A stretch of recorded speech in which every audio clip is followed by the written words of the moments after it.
Je suis sûr que c'est définitif. C'est définitif, monsieur Roy. C'est définitif. D'accord? Très bien. Que le chef de l'État soit. Merci beaucoup. Cette poignée de main n'était pas gagnée d'avance. Pour en arriver là, il a fallu toute une nuit de discussion entre Wedonyi Beyanzin et Agoli Agbo sous la médiation du chef de l'État. Arrivé aux environs de 20h ce dimanche, à Tchaourou par vol d'avion, les deux rois ont d'abord été accueillis par leur homologue de Tchaourou, Sa Majesté Agunouye Sunosuru.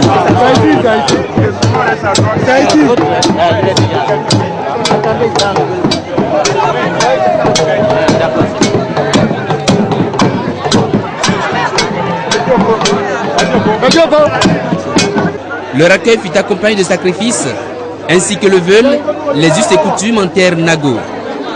Dans l'ancien temps, lorsque on est élu roi, on reste dans son royaume. De nos jours, tout a changé. Les rois préfèrent se visiter pour des échanges positifs. Aujourd'hui, tout à l'heure, avec le roi Agouloye de Tchaourou, nous allons demander la bénédiction des ancêtres.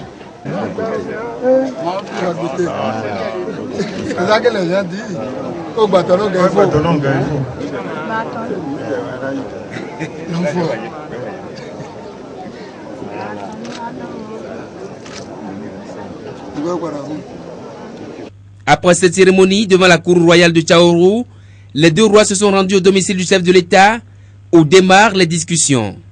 Vous aurez pu dire non, on ne peut pas se déplacer. Mais vous avez dit, c'est le président de la République qui a souhaité vous voir.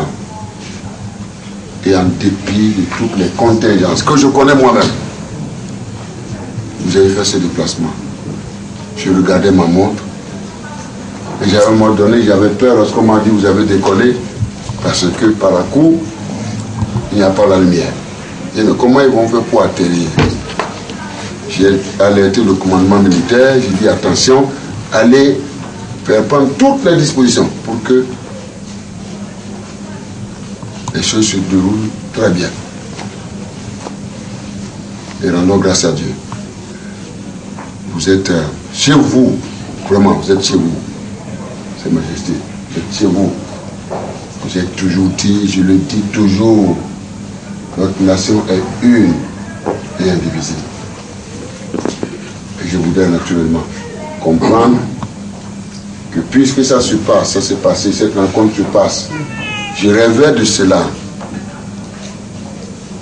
Je n'ose pas vous dire l'endroit que j'avais même choisi. Je disais, on allait se retrouver à Porte-Novo. Et je me préparais déjà. Lorsque j'ai été surpris par cette nouvelle, j'ai dit, bon, ce n'est pas grave. L'heure de Dieu est toujours la meilleure. Mais au moins pour ça, qu'on se parle, qu'on s'entende, et surtout que vous avez accepté de rester avec moi en de pareilles heures. Et je demeure persuadé, comme vous l'avez si bien dit, nous allons certainement nous retrouver. Le décor ainsi planté, Boni Yayi, un bon père de famille, décide de recevoir les antagonistes séparément. 6 heures de discussion n'ont pas suffi à réconcilier deux frères divisés depuis plusieurs années. Suspendus à 3 heures du matin, pour défaut de consensus, les échanges ont repris ce lundi 24 décembre 2007, toujours sous la houlette du chef de l'État. Les deux rois décident finalement de désarmer.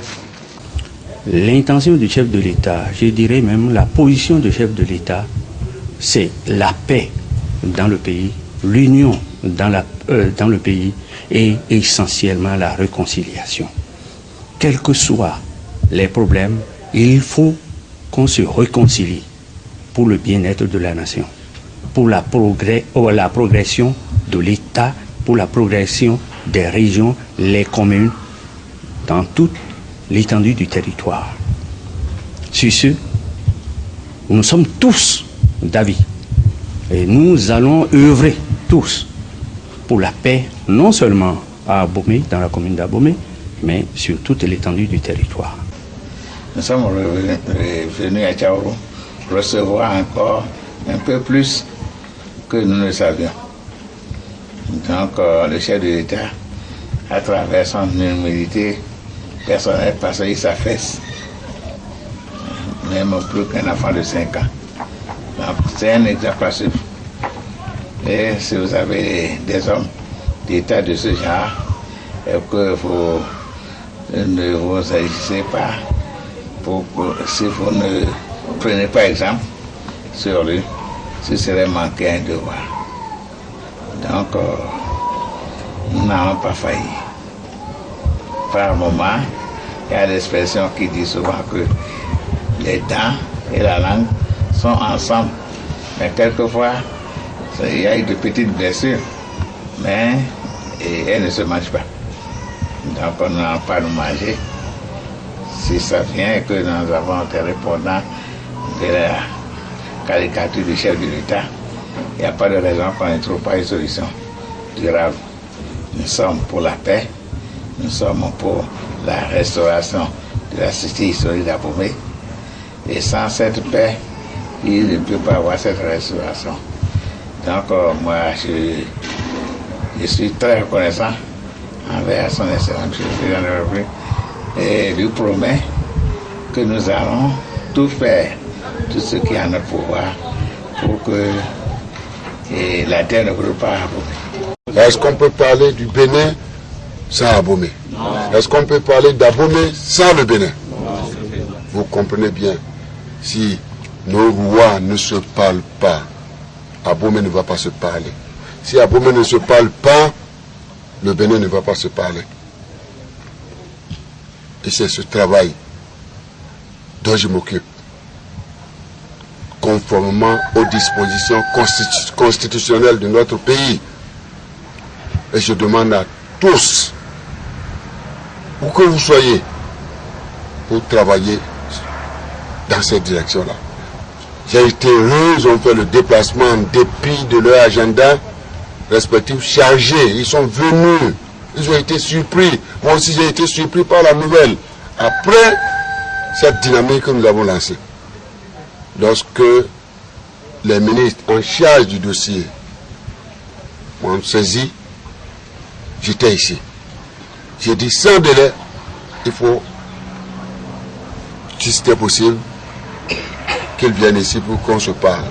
Et chacun d'eux a pris la mesure des choses. Ils ont abandonné tout ce qu'ils font et ils sont venus. Nous avons passé ensemble la nuit. Et je crois, le peuple de Tchaourou en est heureux, s'en félicite, mes chers rois.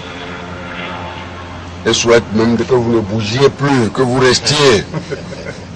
Mais naturellement, Abomey vous attend. Nous allons, en tout cas, cet événement qui se déroule en cette fin d'année est chargé de symboles. Je puis vous confirmer à la nation que chacun d'eux est disposé à renforcer le processus et la dynamique de la paix à Abomey.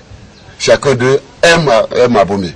Chacun d'eux aime le peuple d'Abomey et demande à tous les fils d'Abomey de travailler dans cette dynamique-là, de les soutenir tous pour que le rêve qui nous anime, celui de faire d'Abomey la ville historique, émergente, se réalise. C'est définitif, monsieur Roy, c'est définitif, d'accord? Très bien. Wedoyi Benze et Agoliagbo enterrent ainsi la rage de guerre avec la ferme promesse au chef de l'État de travailler ensemble à l'union et à la reconstruction de la cité des Wibadjavi.